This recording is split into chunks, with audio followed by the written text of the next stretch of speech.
Hi fam, welcome to Misty Steps. I'm Misty. Come on in, kick your shoes off, grab a drink, grab a snack, get comfy, and let's get into it. To me, props are one of my favorite and easiest ways to immerse players. I love watching their faces light up as I hand them a little potion bottle or a little trinket. And if your players are trinket hoarders like mine, it's a great way to incentivize role-playing and a great way to reward that kind of in-depth immersion. Now, I use a ton of props in my games.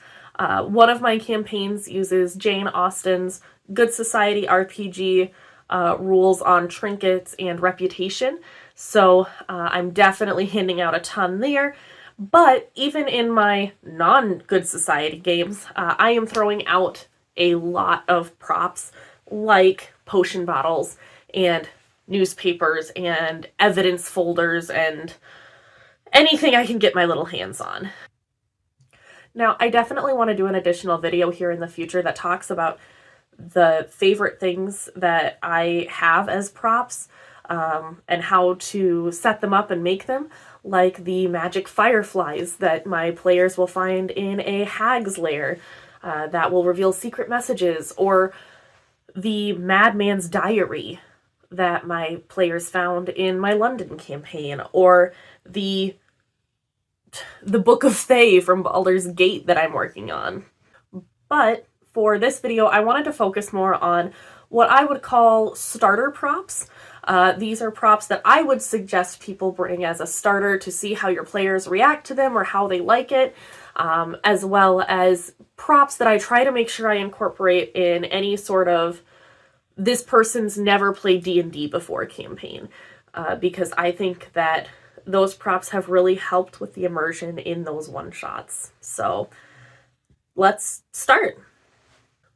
Okay, so my first two aren't truly props as much as visual aids, but I think that they're still very beneficial and something that I would definitely recommend, especially if you have a table of newcomers to D&D.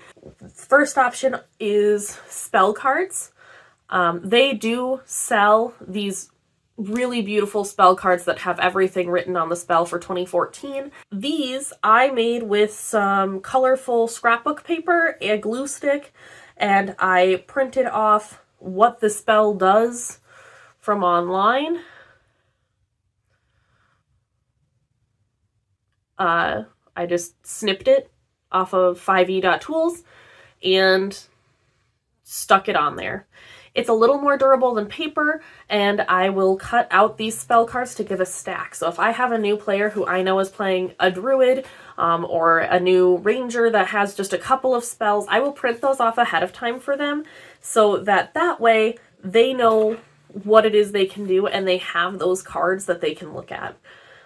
These homemade cards are not uniform. These are not cards that would fit in necessarily into a trading card binder, for example.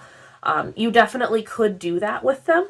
You definitely could size them like that. I just didn't bother because these can just go in a paper folder like you used in school, and you can just keep them all tucked away there in a paper clip. But I did get a lot of great feedback on this from my new players because it pointed out exactly what the spell could do. They had it at the ready, and they didn't feel as stressed to know exactly what everything did right away. And it really helped with their confidence in being able to focus on other parts of the games than just, oh no, what spells do I have? What do I do with this spell? How do I use this spell? And I think that that's a very important thing to offer to new players. My second visual aid is paper minis. It can be frustrating to have a very specific look in mind for a character or an NPC or even a monster, but not really be able to show that on a board.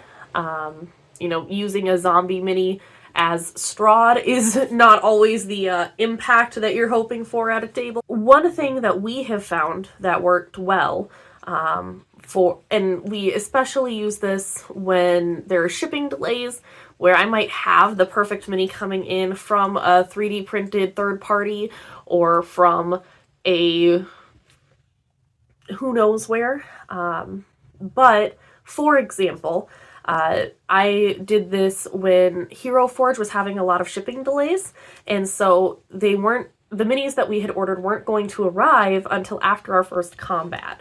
So what I did is I took snips of just the front side of each of my players' minis, and I shrunk them down to scale on a Google Doc, and I posted one on top of the other on the Google Doc, printed it off on some cardstock, fold it over, tape it, glue it, however you'd like to stick it together, like this.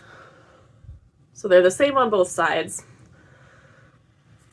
And then I have some 2D stands that work really well for these because I got some 2D standees from Amazon for like my first minis that I ever received. So you can just kind of slot it in there. It's a little loose. It's not perfect. Oops. Like I said, it's a little loose. But I have found that if you just add a little bit of clear tape to the bottom, that thickens it up enough and adds enough friction where they're not sliding around as much. Obviously, that is not going to be the best sort of quality of print. It's not going to look super amazing. But if you just need a placeholder, or you really want to show your characters the size difference between their little minis and big humongo dragon, this is a great way to do it without having to invest in that very expensive, albeit very beautiful dragon mini. Another prop, and it's actually a prop now, that I really enjoy having is newspapers. This is a great way to introduce a plot to players, a great way to keep track of any rumors or scandals that are happening in town. It's also a great way to kind of get players interested in the world around them because the world feels alive because every day they're getting this newspaper. Okay, now on to some actual props. I love a good newspaper. It makes the world feel alive because characters are getting them anytime they come to a town. It's a great way to keep track of any rumors going around. It's a great way to drop in some plot hooks. And to make said newspaper, I just use Canva. There's a bunch of free templates out there that you can use, and it's very user-friendly, even if you don't have some graphic design history. In my case, all of these images are from my Ghosts of Saltmarsh PDF. And that is because this is the Saltmarsh Sentinel. This is the paper that I give out to my, oh my gosh, I've never played D&D before, players.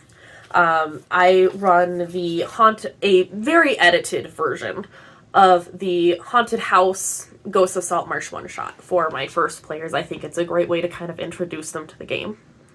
In this newspaper, we have the main headliner. This is obviously the quest that I'm trying to hook them on. We also have Adventurers Wanted, Contact the Mayor, which is basically the same thing, but it is a beginner's one-shot. You can tweak this as much as you'd like. And then I do have a little side story about the tavern, Sharkajaw Inn, and a tavern brawl, about the barkeep winning that tavern brawl, so that there's a little bit of intrigue if they decide to continue on wanting to make this a campaign instead of just a one-shot. My final prop for at least this video, I definitely have more that I will be showing because I love crafting and cannot be stopped. But my last one for this video, at least, are potion bottles. And I know a lot of people have shown potion bottles, but I have found that this is my favorite technique for it. These bottles in particular, these little like milk bottle shaped ones with just very, very loose corks. They are not well sealed. I did get these off of just Amazon. I think it's about 17 or 18 bucks for 12 of them, which is more than enough for a campaign or two. And then I found some red D4s to drop in there so that if a player wants to drink the healing potion, they can just roll out their dice and see what they heal. One of the things that I think is the best decision that I've made is I don't paint these bottles. Obviously, for whatever reason, red is the health potion color of choice, but I use tissue paper in mine. So the dice still jingle, they're still right on top here to where they can just roll out very easily from this bed of tissue paper. But it does give the illusion that there's something still in the bottle. But part of why I like the tissue paper is because I can just pull it out. I do shred it intentionally fairly large still. You might need a tweezers if you've, like me, and you got big thumbs and you make too small of a piece and it won't come out because of static or something. But you can just pull it out, you have a fresh bottle, and you can stuff it with any other thing that you would like. So if you want a potion of Hill Giant strength, you can just switch out the tissue paper color. You can get a big pack of tissue paper pretty cheap at the dollar store in assorted colors. Take your pick of what color you want. I think I maybe visit there, get a variety pack, and call it a day. Or if you want to show your players a healing potion that maybe also has some other effects, you can add in the red, but then you can also add in some other colors, and your players on site will know that something funky is with this potion. Even without your merchant saying anything, you're gonna know something's funky about it. Obviously, this isn't an end-all be-all list. This is not a fully extensive list. There are 100 different props that you can use and a ton more that I do use. So again, I will definitely be making more videos on this, but if there's anything in particular that you'd like to see, whether it's the Fireflies or the Necromancy book that I mentioned before, or something else entirely that maybe I've unintentionally mentioned in another video, please let me know and don't hesitate to ask. If you made it this far into the video, thank you so much for watching. I really appreciate it, and I will see you next time.